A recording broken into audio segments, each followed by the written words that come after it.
Direct selling क्या है, direct selling की शुरुआत कैसे हुई, किन किन लोगों को डायरेक्ट सेलिंग करनी चाहिए। दोस्तों आज की इस वीडियो में पूरा डिटेल आपको मैं बताने वाला हूं। तो नमस्कार दोस्तों, मैं आपका भाई सुमित चौहान। स्वागत है आप सभी का हमारे YouTube channel Sumit Chauhan official में। दोस्तों आज हम बात करने वाले हैं कि डायरेक्ट सेलिंग या नेटवर्क मार्केटिंग इसकी शुरुआत कैसे हुई, डायरेक्ट सेलिंग क्या है और किन किन लोगों को डायरेक्ट सेलिंग करनी चाहिए। दोस्तों वीडियो में लास्ट तक बने रहें। तो वीडियो शुरू करते हैं। तो जैसा कि हम जानते हैं डायरेक्ट सेलिंग की शुरुआत सबसे पहले अमेरिका के अंदर हुई थी। दोस्तों पुराने समय में लोग सामान खरीदने के लिए किसी न किसी दुकान का इस्तेमाल करते थे, किसी शॉप के पास जाते थे और अपनी ज़रूरत का प्रोडक्ट खरीद के लेकर आते थे।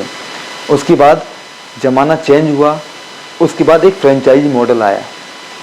बड़ी बड़ी कंपनियों ने अपनी सिटियों के अंदर फ्रेंचाइजी डिस्ट्रीब्यूट कर दी और लोग फ्रेंचाइजी के थ्रू अपना प्रोडक्ट परचेज करते थे। दोस्तों यहाँ पे देखने वाली बात यह है कि जब शॉप के थ्रू दुकान से लोग सामान परचेज करते थे तो उसमें एक दुकानदार, रिटेलर, डिस्ट्रीब्यूटर वही लोग पैसा कमाते थे।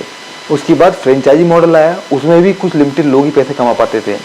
तो दोस्तों किसी ने सोचा कि क्यों ना हम कुछ ऐसा बिजनेस मॉडल सेटअप करें कि जहाँ से लोग भी पैसे कमाएं और ये नेटवर्क के थ्रू घर का प्रोडक्ट पहुँच जाए, किसी दुकान की भी ज़रूरत ना पड़े। तो दोस्तों उसके लिए डिसाइड किया गया direct selling and network marketing model. ये एक बहुत ही शानदार बिजनेस मॉडल है। इसमें प्रोडक्ट कंपनी टू कस्टमर को प्रोडक्ट पहुंचाया जाता है। इसकी शुरुआत सबसे पहले अमेरिका के कैलिफोर्निया के अंदर हुई थी, जो हुई थी सन 1939 के अंदर। इसकी शुरुआत यूएसए के अंदर हो चुकी थी। सबसे पहले जो कंपनी बनी थी डायरेक्ट सेलिंग की, उसका नाम था एवॉन कंपनी, जो यूएसए की कंपनी थी। और दोस्तों बात करते हैं इंडिया के अंदर। इंडिया के अंदर जो सबसे पहले नेटवर्क मार्केटिंग कंपनी आई थी उसका नाम था एमबे, जो 94-95 के अंदर इंडिया के अंदर आई थी। और इंडिया के अंदर डायरेक्ट सेलिंग की शुरुआत जो हुई थी 94-95 के अंदर हो गई थी, वो भी एक विदेशी कंपनी द्वारा। लेकिन इंडिया की पहली नेटवर्क मार्केटिंग कंपनी कब बनी थी? दोस्तों नेटवर्क मार्केटिंग कंपनी पहली इंडिया की बनी थी 1996 में, जिसका नाम था मोदी केयर। उसके बाद डायरेक्ट सेलिंग मॉडल इंडिया के अंदर आया। डायरेक्ट सेलिंग का फ्यूचर क्या है इंडिया के अंदर? तो दोस्तों मैं आपको बताना चाहूँगा, एक संस्था है फिक्की और केपीएमजी, जिसने अपनी रिपोर्ट जारी की थी 2016 के अंदर, जिसका नाम दिया था डायरेक्ट 2016।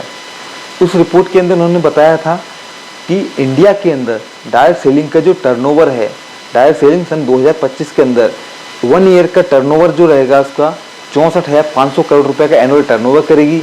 और 2025 तक डायरेक्ट सेलिंग के अंदर 2 करोड़ से ज़्यादा लोग एक्टिवली इसमें काम कर रहे होंगे। ये रिपोर्ट सन 2016 के अंदर जारी की गई थी। इसको आप फिक्की एंड केपीएमजी की वेबसाइट पर जाकर यहाँ पर डाउनलोड कर सकते हैं और देख सकते हैं।